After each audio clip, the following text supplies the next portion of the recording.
toxic masculinity. Prince Harry says the First Amendment is bonkers. Oh, is it? Oh, is the First Amendment bonkers, Your Highness? Let's see here, Harry. Prince Harry under fire after calling First Amendment bonkers. Prince Harry's under fire after referring to the First Amendment of the Constitution as bonkers while discussing the media feeding frenzy after he and his wife Meghan Markle left the United Kingdom and moved into Tyler Perry's Beverly Hills mansion while they were settling in the United States. I've got so much I want to say about the First Amendment as I sort of understand it, but it's bonkers, the Duke of Sussex said on an episode of Dak Shepard and Monica Padman's Armchair Expert podcast. I don't want to start going down the first... So I'm just going to play this audio for you because it's a lot long. This is a very small bit of it.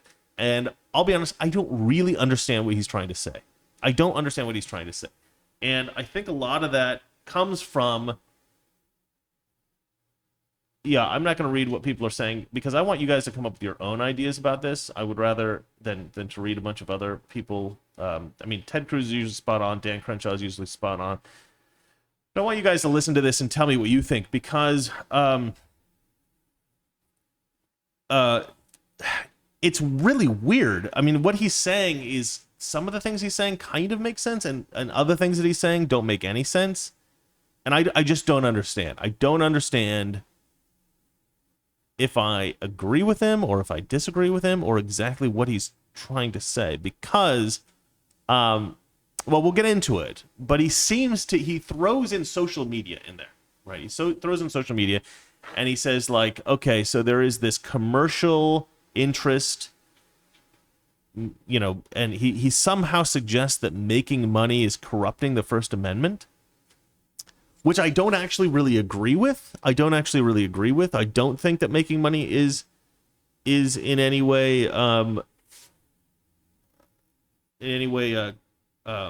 contaminating the First Amendment or distorting it in any way.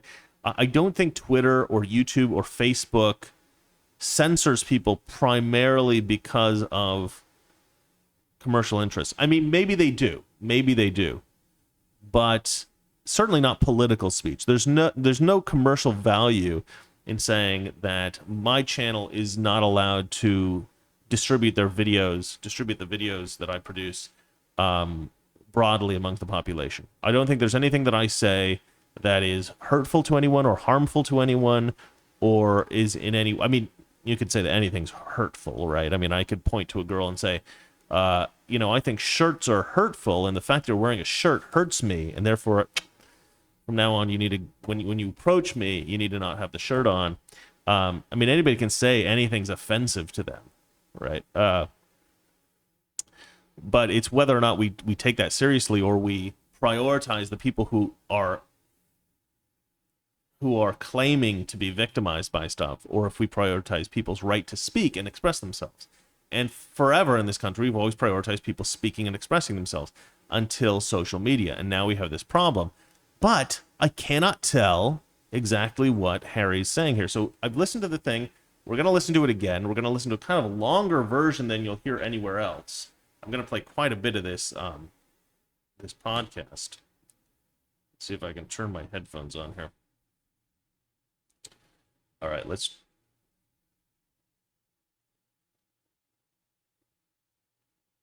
Oh, no. My headphone just shut off. That's not good. All right, that's super annoying. It said I had like 9 hours. I don't know why they just... These are insanely expensive, too. All right, I guess I'll just put the audio here. Yeah, that'll work. All right, let's go ahead and listen to this, guys. Nope, wrong one. There we go. That is it.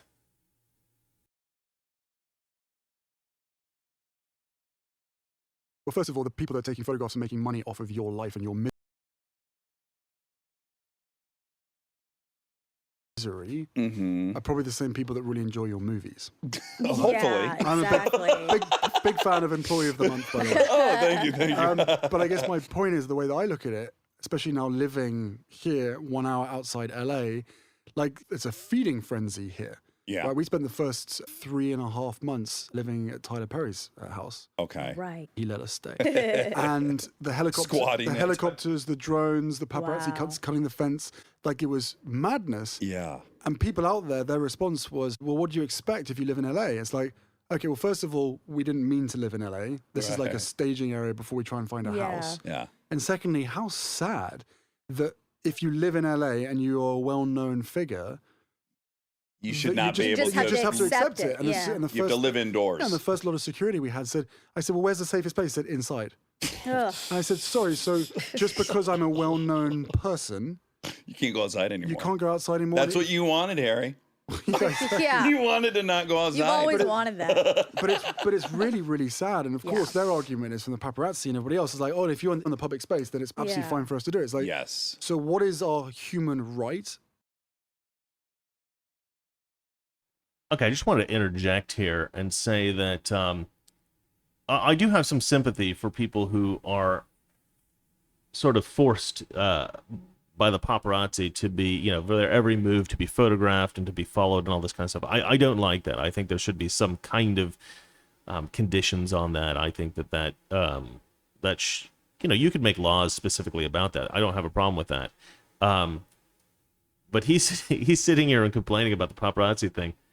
First of all, he's dealt with the paparazzi thing his whole life, right? He comes from royalty in the UK. They are far more aggressive. The paparazzi is far more aggressive in the UK than they are here. Now, I do think they have some laws in the UK that stop the paparazzi from doing some things, but I think that happened after his mother was killed, trying to flee from paparazzi, right, in France. I think that those laws were implemented then. I haven't heard of anyone being killed fleeing from paparazzi here in the United States. Like I said, I've always been a bit sympathetic of celebrities who deal with paparazzi. I've lived in LA for a long time. I've heard a lot of different stories. I've known people who've worked at TMZ, and the position of the people at TMZ is very cynical. Very cynical. And their position is, look, these celebrities oftentimes will go to certain places that they know the paparazzi will be in order to get their photographs taken, right? So they'll dress up, they'll look like whatever it is they want to look like. Either they'll dress down or they'll dress up or whatever. They're like, oh yeah, look how cool I am. I don't even care. I don't even put my makeup on, whatever. Or they'll like dress totally up and they'll look awesome. And then they'll do this thing where they'll go to the place they know paparazzi will be, and they'll walk in and they'll sort of do this do this pose walk, as they walk in to this like popular restaurant that celebrities are often at. And here's the weird thing about that. I've actually seen this happen. I've actually seen celebrities coming down the street, and I don't think I've ever seen this of like a top level celebrity. I've seen tons and tons. I mean, I live in LA. They're like cockroaches out here. They're everywhere.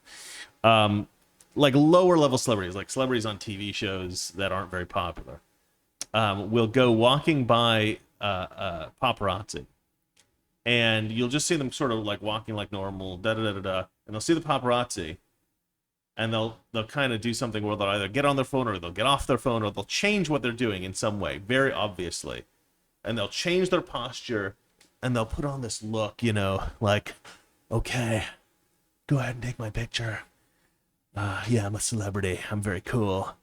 And then the pictures will be taken, and then they'll pass the paparazzi. The paparazzi start taking pictures, and then they'll go back to whatever it is that they were doing, right? And they'll slump over, whatever. I mean, the look totally changes as soon as they're past the paparazzi. It is bizarre. The first time I saw this happen, I was just thinking, like, what a prick. Because it was a guy. It was a guy who did it. I just thought, what an idiot. Like, you care that much, man. But I mean, that's kind of what LA is, right? It's all about, like, gosh, I mean, when I was doing the acting thing, I was taking acting classes and stuff, and it was weird. Like, there is this culture of actors and stuff where it's like, you have to brand yourself, you have to send your picture out, you have to send people gifts, you have to make everybody like you, and God, it's so pathetic. It's really an unpleasant environment. I mean, just the whole idea. Like, I would go to these classes where you would sit in a circle and everybody would take turns telling everybody what their achievements were that day, that week, what their failures were that week, and, you know, explain to people what their plans were, what they expect to be doing. And you go around in a circle and you do that. And it was actually really helpful from a business perspective, because actors aren't really business minded. They don't know how to do that kind of crap. So it kind of held everybody accountable and sort of created a somewhat of a quasi competition with each other, but also like a support system, because actors are very weak and pathetic. And it did help people to be more successful. And I thought it was actually a very good idea. But just the fact that you have to sell yourself so strongly, you know, a lot of actors are like into the hard sell. They're like, you know, look at me, I'm great. Anytime some actors get a gig, like a small gig, they'll post it all over their social media. Like, look, I've just got into this play and I'm doing this, and I'm doing that. And they'll send these notifications out to casting directors like, look, I'm doing stuff. Oh God, every time I saw a post like that, I just cringe, you know? And I think I tried maybe to post something like that once and I felt just so stupid. I was just like, nah, I'm not doing that crap, you know? But you are encouraged to do that kind of thing. And so it is a kind of lifestyle out here to get in front of the paparazzi. But I do think that there's a level where it changes, where it goes from, oh, the paparazzi are my friend and they're helping me to get more success, to, oh yeah, well, the paparazzi are a flipping nightmare and I hate them and I don't want to be around them. However, that said, if you don't want the paparazzi to shoot your photos, move to Maine, move to Montana, go live in Idaho. Why are you oh, I'm not in the middle of the frame. That's not good. Why did you move to Los Angeles, Harry? Why did you move to Los Angeles? There's I think probably literally two places in the world where there are a lot of paparazzi. One is London and one is Los Angeles. That is it. There's not a crap ton of paparazzi anywhere else in the world. Nowhere else in the world where will you find the number of paparazzi as you will in London and Los Angeles. So you decided, oh, I hate paparazzi. I want to get away from these people. I know, I'll move to LA. He's like, oh, no, this wasn't something we planned. We didn't mean to move to LA. We just wanted to live in Tyler Perry's mansion, that's all. Look, I'm a pretty sympathetic guy. I want to be sympathetic to Harry because I do feel like he got a raw deal marrying Meghan Markle. And look, maybe he does very much love that girl. I think that to some degree... my writer lives in Maine. She's like, no, don't tell them to move to Maine. The girl that collects the stories for my show, Ashley, you'll see her on the chat. Anyway,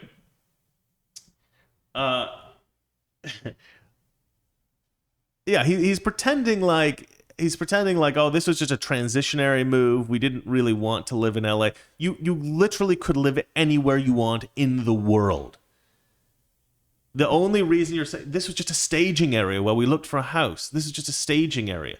Okay, so you were going to what? Move to Hawaii and you thought the staging area was going to be Tyler Perry's mansion? No, this is not. Look, you clearly want to live in LA or have something to do with LA. You signed this massive contract with Netflix. You did this massive interview with Oprah. You're now on Dax Shepard's show doing this podcast. If you want to avoid the paparazzi and you want to get out of the public limelight, go move to Oregon, go become a crab fisherman, go become a logger, go get into the construction business. At first, yeah, so certainly you'll get some people that want to do news stories on you, want to take a picture, but after a while you're going to get boring. Why? Because your life isn't that interesting. You're just doing a regular job like a regular person. Okay, maybe move to New York, become a news reporter. Do what I do. Start a YouTube channel. There's so many things you could do, man.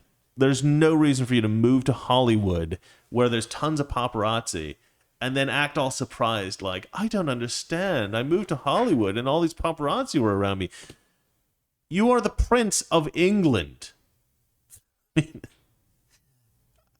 I stop pretending like you're a victim. You are not a victim. Stop pretending you're a victim. Nobody has sympathy for you. Nobody has sympathy for you. You were born with a silver spoon somewhere inserted into your body. You have nothing to complain about in your life, all right? Oh, I was trapped being so rich. You know, they used to have this concept, poor little rich girl, right? That's what you remind me of, Harry. Poor little rich girl. Fucking man up. Sorry for the language. Honestly, though, go chop some wood. And, I mean, I know you were in the military, you know. I know you did some manly things. But good God, you can't handle some paparazzi? Stop pretending that you need to be so coddled. I really hate this sort of sense of entitlement, right? And this kind of goes into when I first heard this idea of him complaining about the First Amendment, I was just like, so what? Only certain people get to express themselves? The First Amendment is bonkers. Only certain people. Oh, how dare those peasants speak?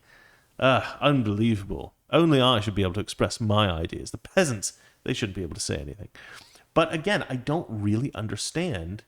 I don't really understand what he's saying here. So let's get into it. He's complaining about the paparazzi. That's the first thing, and then he gets into his criticism of the First Amendment. So I'm curious what this criticism is going to be. I have played it before. I didn't understand it. So let's see what you guys think about it. Okay. As an individual and as a family, you're saying that if the moment we step foot out of our house, that it's open season and free game. Yeah. What, because of public interest? There's no public interest in you taking your kids for a walk down the beach. Right. Nothing. Yes. And of course, there's not news. No, there's not news. Yeah. This is my issue with it. It's like news should stay as news. What has happened in today's world is that news has been hijacked and used to commercially benefit a small group of people. So it's this sort of rabid feeding frenzy. And going back to the kids' point, it's absolutely true. Like, these kids don't get a choice. They don't get a say in it. Mm-mm. And if it becomes any worse, then what you're basically accepting is, okay, fine. So anyone with a talent. Let's criminalize. Let's punish everyone. Let's punish people who've got a talent and have driven and have literally worked their asses off to get to a point where, yes, they're making money. And yes,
Good Lord. All right. So, yeah, I forgot to hit the mic thing again. Thank you, Ashley, for calling me. See, I can't have my mic on when that's why I had these. The flipping things died. So if I have my speaker on and the mic on, then you guys can hear from my speaker and you can hear from the audio from the desktop. So it's kind of annoying. So I have to turn that off. Anyway, what was I going to say? I forgot.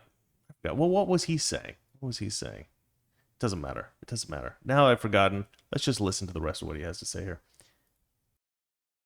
their fans are contributing to that. Yeah, yeah. But they're bringing entertainment and value to society, whether it's through movies, whether it's through music or whatever. Okay, I remember what I was going to say, or what I was saying. A lot of people want to be famous. This guy's pretending that fame is a punishment for everyone. Fame is not a punishment for everyone. You never had to work for success in your life. You were rich. You were born very wealthy.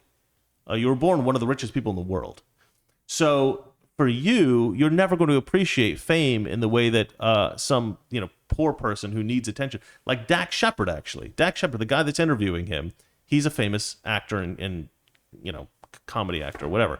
He's a pretty funny guy. He's a lot of people like him. And is he the kind of person that needs attention? Is he the kind of person who craves fame? It's like I was saying, those guys who specifically go out to try to get photographed by the paparazzi. A lot of people like it. A lot of people like being in the limelight, like the fame, like the attention. And like I've said, I've met a lot of people in Hollywood who are washed up actors, who are has-beens, who were once successful but are no longer successful. And the kind of people who need to be famous, and who lose that fame eventually, they go crazy, right? They lose their minds. They don't know how to not be famous because that was such a euphoric experience for them. So this idea that we're punishing people who are successful by their being famous, their ability to be famous, the whole mechanism of fame, fame is a weird thing. I mean, it's a whole machine where you have all these different moving parts. And I mean, if you get famous enough, you are going to get paparazzi chasing you. It is going to be difficult for you to navigate in the world without being noticed by people and having to get pictures, selfies with them. It used to be signatures, right? People used to always want autographs, and everybody wants selfies. But there is so much money, and there's so much power, and there is so much opportunity. You get so much access if you're famous. I mean, think about it like this. During the Trump administration, would you have wanted to meet Donald Trump? I mean, hell, would you want to meet Donald Trump today? You probably can't. It's probably never going to happen. For most people, it's never going to happen. But with Harry here, he might want to go meet with Barack Obama. He might have some ideas about the American policy right now that he wants to get implemented, and obviously you wouldn't go to Biden for that. That would be silly. So who would you go to? Barack Obama. Sure, that makes sense. So what does Harry have to do to try to get an interview with Barack Obama? Now, for all of us, if we want to get some kind of legislation passed or we want to get something done, can we just go and meet with Trump? No, of course not. But he can meet with Barack Obama any day he wants. He just has to pick up the phone. That's it. Pick up the phone, say, Barack, I'm going to be in Hawaii in a few days, or DC or wherever Barack is. And he okay, I'm going to meet up with you. We're going to discuss this kind of stuff, and no problem. And he can make that meeting. All right. That's the kind of access. That's the kind of power he has with his fame. Okay. The downside to that, the balance to that is there's some people that want to take your picture. Don't be such a pussy. Good God, grow a fucking pair. I mean, I can't walk outside or else somebody might take my picture. But anytime I want, I can make a phone call and talk to the leader of the free world. That's a pretty good trade-off, you ungrateful degenerate. I mean, look, again, I have sympathy for this guy. I actually don't like paparazzi. I don't like the whole idea of paparazzi. Like I said, I've known paparazzi, and they're primarily a-holes. At least the ones that I've met. I mean, I'm sure there are good ones as well, but the ones I've met are not the nicest people. I have a negative view of paparazzi as well. But this idea that, we're punishing people who are successful because they've been successful and that now they're going to be punished by paparazzi. There is so much benefit to being famous. So much benefit.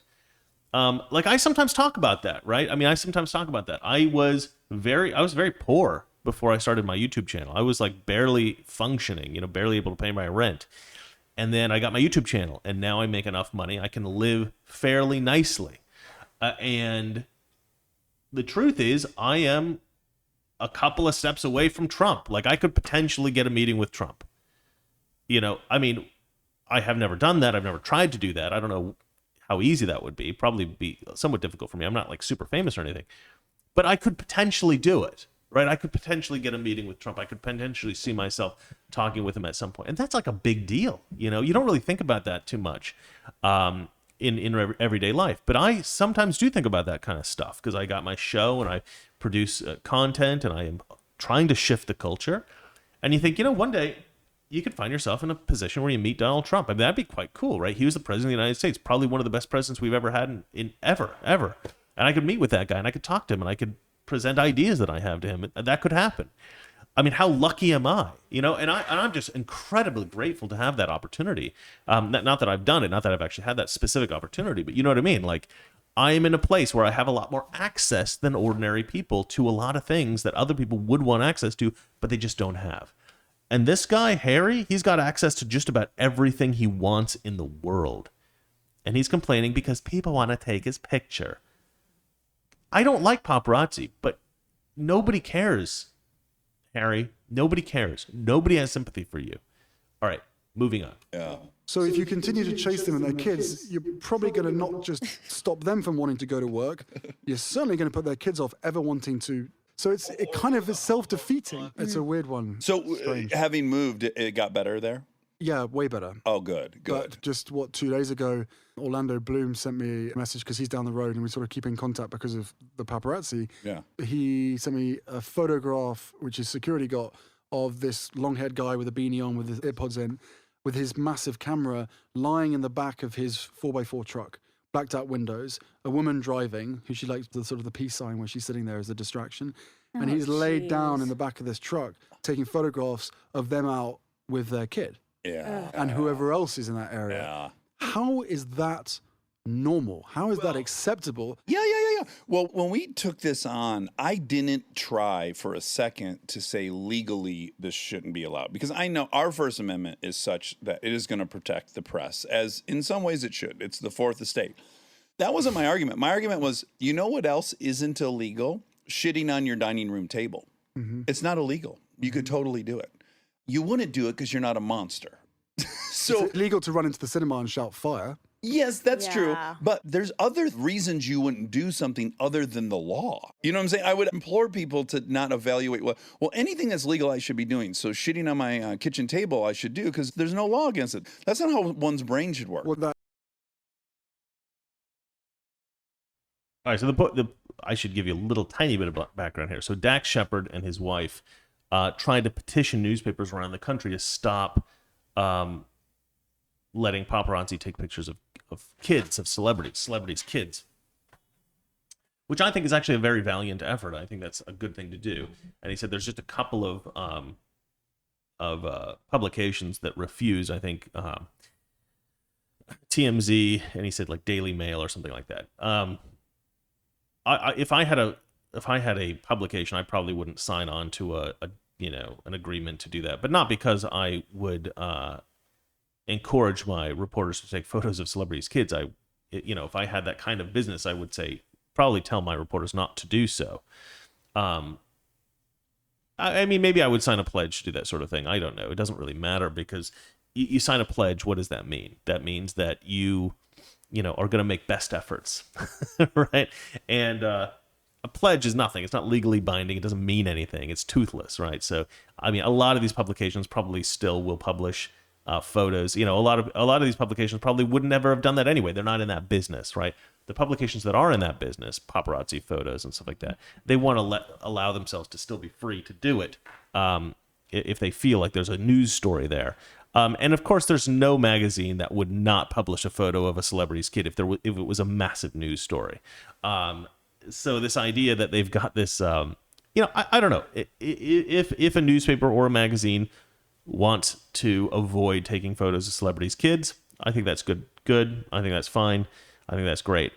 I have never had really that much of an interest in the whole paparazzi thing anyway. I think that this obsession we have over celebrities is a little bit messed up, but it's really the way life is, right? It's the way the world works. And if you find it that reprehensible, don't live in Los Angeles. I think he's in Malibu now, so he's a bit further away from the paparazzi, but they still know where you live, out there in Malibu. It's just a little harder to get access because, you have these gates like a mile away from the house. And so paparazzi can't, it's hard for them to get to the areas where they need to be in order to take the photos. But anyway, let's keep listening to this guy complain about his being rich. It's, again, I don't want to start sort of going down the First Amendment route because that's a huge subject and one of which I don't understand because I've only been here for a short period of time. But you can find a loophole in anything, and you can capitalize or exploit what's not said rather than uphold what is said. Oh, sure. We can do that with anything we want. Of course we yes, can. And if there's a yes. commercial incentive, Yeah. then great. Or if there's a ideology or you want to spread hate, laws were created to protect people. Right? Yeah. That's how I see it. Yeah. Well, increasingly companies as well. Citizens United. Yeah, but to put this one to bed for me, you guys Yeah. can carry on talking about it, but I believe we live in an age now where you've got certain elements of the media redefining to us what privacy means. Yeah. There's a massive conflict of interest. Yeah. And then you've got social media platforms trying to redefine what free speech means. Yeah. Okay, sorry for the echo there. I messed that up. It's difficult. It's difficult to navigate all this, guys. So that's the point that I was talking about. Like, he acknowledges that social media is trying to redefine what free speech means. So it's like, does he get that? Does he really understand what he's saying? Like, I don't know. So it sounds to me like he could be savvy a little bit here and know what he's talking about. If he does, then I have some sympathy for him. And, I might agree with a lot of what he's trying to say here. But what he's saying is so convoluted and difficult to follow. I mean, it seems to me like his entire position on all of this stuff, it has exclusively to do with himself, right? It has nothing to do with the broader population. It's like, oh golly, I got my photo taken a few times. I didn't really like it, and so what I need to do is I need to set up a whole, I need to sit here on this podcast. I need to complain for all the other very, very wealthy, famous people like myself that we just have a terrible time because of paparazzi, and something must be done, and our lives are just so terrible because we're billionaires, but people want to take our pictures, and it's just awful. It's just awful, and it's like, look, guy, there's so many people in this world with so much suffering, so much bigger problems than what you're dealing with, that you just come across as an asshole. Like, I do understand that it's not an enjoyable thing to have paparazzi around all the time. You can't really function without being looked at and being watched. I get that. I don't like paparazzi. I actually agree with him to some degree. But just how entitled do you have to be? Like, not only am I rich, not only am I famous, not only do I have access to whomever I want, whenever I want. Basically, I could have anything I want at any moment, period. Not only do I have all of that, but also I don't want to pay any cost for it whatsoever. And any cost that I have to pay, I'm going to go on a celebrity podcast and complain about it. I mean, this is a perfect example. Who has access to, I don't know what this podcast is called, Armchair Expert with Dax Shepard? How many people have access to that show? How many people have access to that platform? No, only celebrities, right? Like, only very few people have access to this show. If you are hugely successful, you can get on that show. Just by being on that show, you are exploiting your own privilege. You're exploiting your own wealth. I would say, he has a very specific kind of privilege, which is the privilege of royalty, right? Which is something that's incredibly rare. But he's like, no, I don't want to pay any cost, any kind of inconvenience, any kind of, I suppose it's sort of the Princess and the Pea effect, right? I think that's what it is. A normal person who has to deal with essentially like sleeping on a normal bed in a normal place, who might occasionally have something uncomfortable they have to deal with. They're probably not going to notice some small discomfort that they have to experience. This guy experiences no discomfort his whole life, and so he's got this little mild irritation, and he's like, "Oh God, this is just the worst thing. We're suffering." If you really don't want the attention. Don't do interviews with Oprah. Don't go on Dax Shepard's show. Don't live in the LA area. Don't sign agreements with Netflix. Don't do any of that stuff. Go live in Montana. All right, I won't say Maine because Ashley's going to get mad at me. All right, I basically played for you the bit that was the most important, which was him saying that, he thinks that the Second Amendment is, I don't know, what was the word exactly? I don't remember exactly. Let's play that again. I don't want to start sort of going down the First Amendment route because that's a huge subject and one of which I don't understand because I've only been here for a short period of time. But you can find a loophole in anything, and you can capitalize or exploit what's not said rather than uphold what is said. Oh, sure. We can do that with anything we want. Of course we can. Yes, and if there's a commercial incentive, then great. Or if there's a ideology. All right, now that's something else I don't really understand. He says you can find a loophole in anything. And so again, that sort of indicates that he knows what he's talking about, right? Because we do have free speech, but then there's this loophole with social media where social media can censor free speech. So we don't have free speech anymore in America. A loophole has been found, which we need to close. Loopholes on good laws are not good things. So I don't know if he's trying to suggest that a loophole needs to be found in free speech to protect him from paparazzi or what's going on. But he seems just so obsessed with this paparazzi thing. It's like there's such much bigger issues. Like you can basically say anything you want because you've got the woke ideology of the left. I can't say anything because I'm a conservative. It's ridiculous. I'm suffering far worse than he is. I can't distribute my ideas. I can't speak to a broad audience because YouTube doesn't like my ideas. He can speak to whomever he wants because he's got the ideology of the left and he's a royal. All right, let's keep playing this. Or you want to spread hate. Laws were created to protect people. Right? Yeah. That's how I see it. Yeah. Well, increasingly companies as well. Citizens United. Yeah, but to put this one to bed for me, you guys can carry on talking about it, but I believe we live in an age now where you got certain elements of the media redefining to us what privacy means. Yeah. There's a massive conflict of interest. Yeah. And then you've got social media platforms trying to redefine what free speech means. Yeah. Why? I wonder why you're doing that. Yeah. And again, so this has been happening for 15 years now, and we're living in this world where we've almost the laws have been completely flipped by the very people that need them flipped so that they can make more money and they can capitalize off our pain, grief, and this sort of general self-destructive mode that's happening at the moment. So there's conflict of interest is like the major piece here. And as you say, like you want to shit on the kitchen table, like just because there's not a law. Yeah, good for you. You're within the bounds of the law. Congratulations. Exactly, like powered back to the people. Yeah. Like and you go to sleep at night and you're like, well, I didn't break the law. You feel good? But Dax, it does come back to supply and demand. Yeah, right. Totally. If we collectively became better at not clicking on and not spreading or sharing the things that we know are putting other people through hell. Yeah. Then there's no market for it. I totally agree. agree. The more depressed and the harder life becomes, we end up surrendering to the information parallel with our own feelings. Yeah. That's the information that we end up sort of being drawn into. Yeah, and the last stop is the pound and the dollar. I mean, it's literally that simple, to your point. If no one can profit on any of this stuff, it vanishes.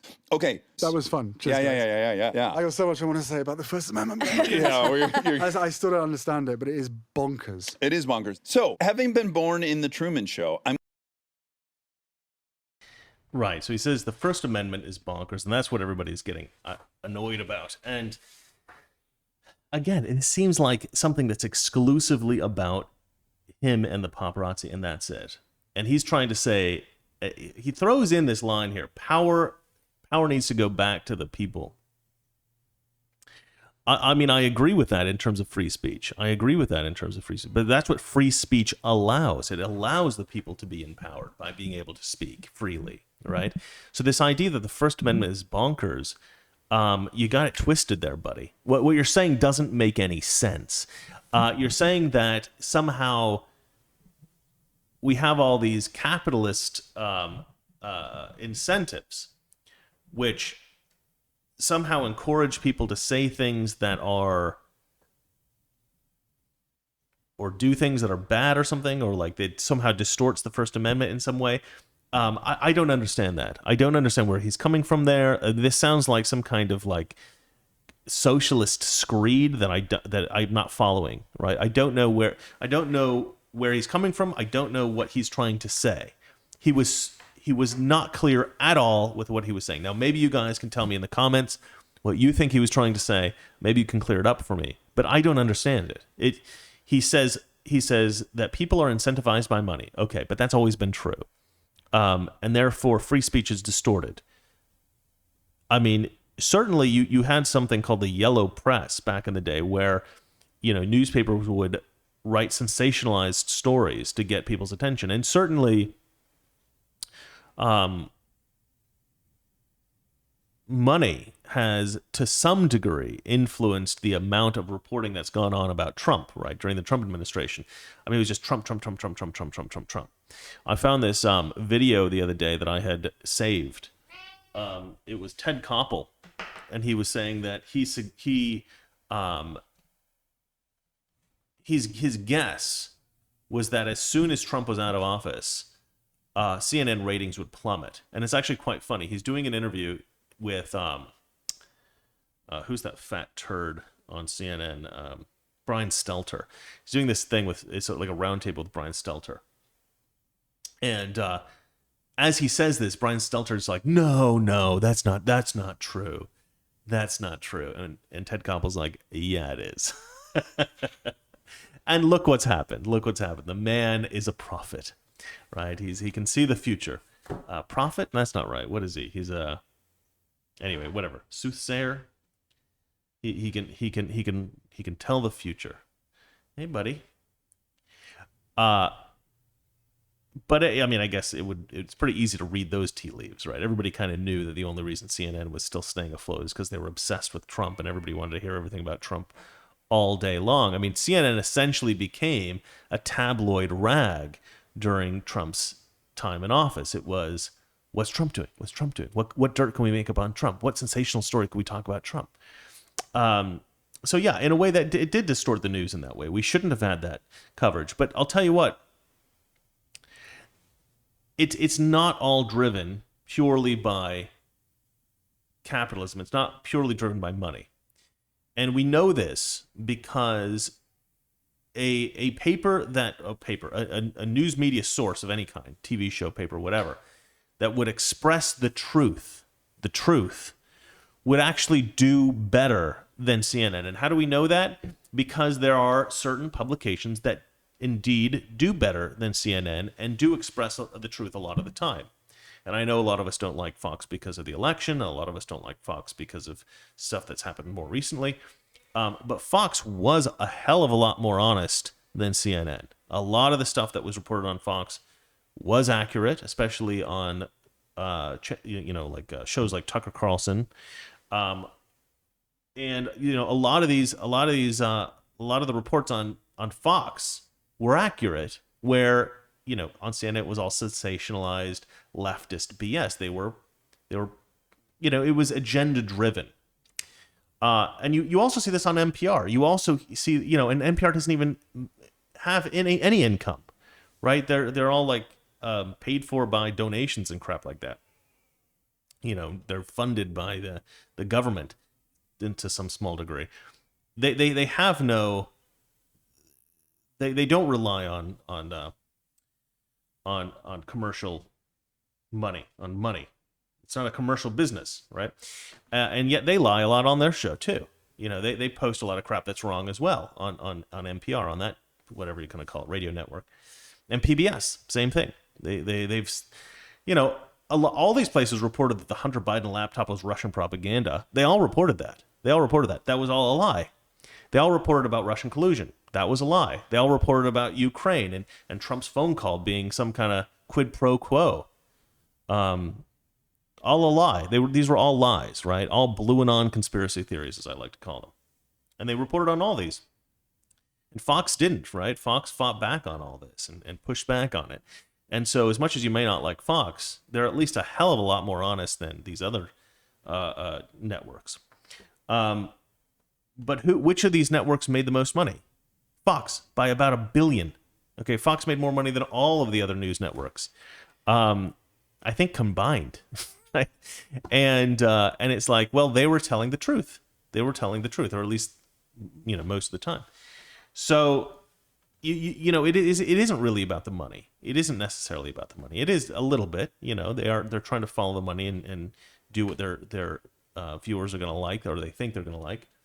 But they could actually try to report the news honestly. And I think that, you know, I think an honest news network, if CNN or MSNBC decided to be honest and decided to put on a bunch of conservatives, I think they would actually take a massive share of the market.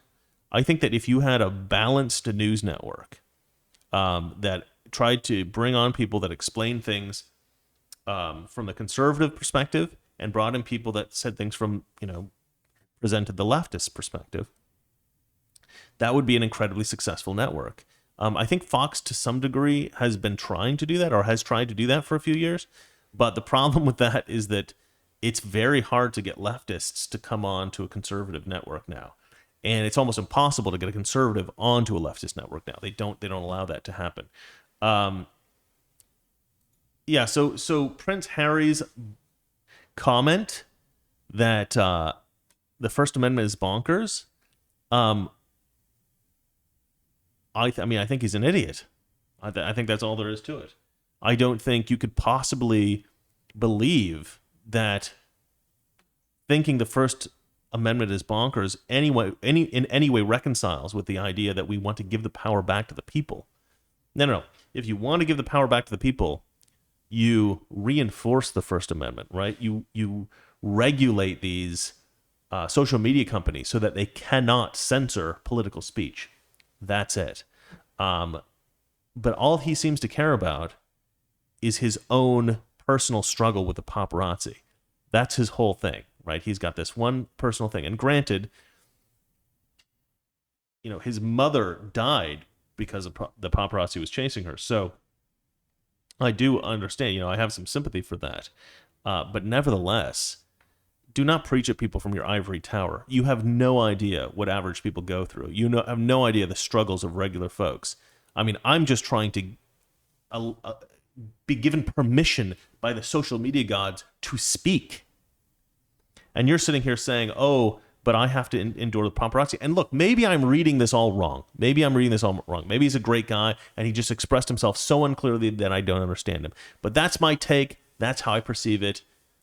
I think to say that First Amendment is bonkers is just idiotic. That's what I think. All right, that's it for this story. All right, let's move on to the next one, shall we? We're getting close here, guys.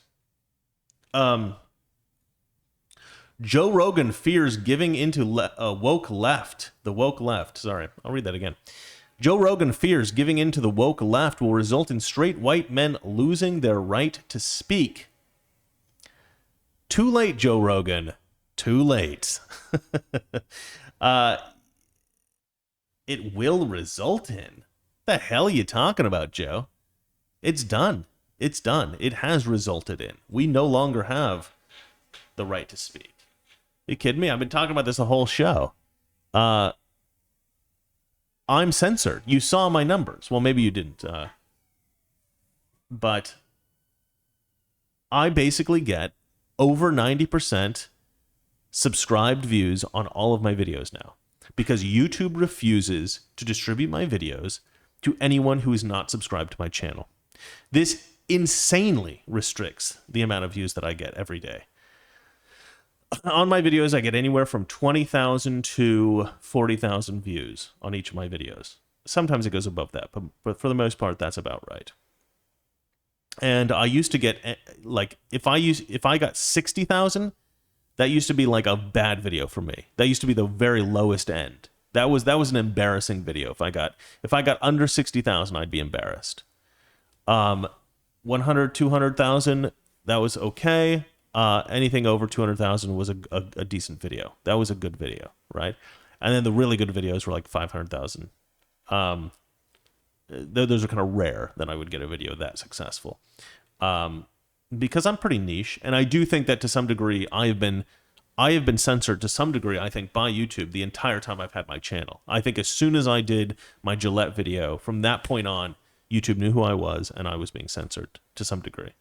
But now it's ridiculous. Now they've really put the boot on my neck. And Joe Rogan sitting here saying straight white men will lose their right to speak. We've lost it, Joe. you're lucky, right? You're in this arena where you're so successful that you're an exception to the rule. When you say straight men are going to lose their right to speak, you're just talking about yourself. The rest of us have lost our right to speak, man. Toxic Masculinity. Weekdays, 9 p.m. Eastern, 6 p.m. Pacific.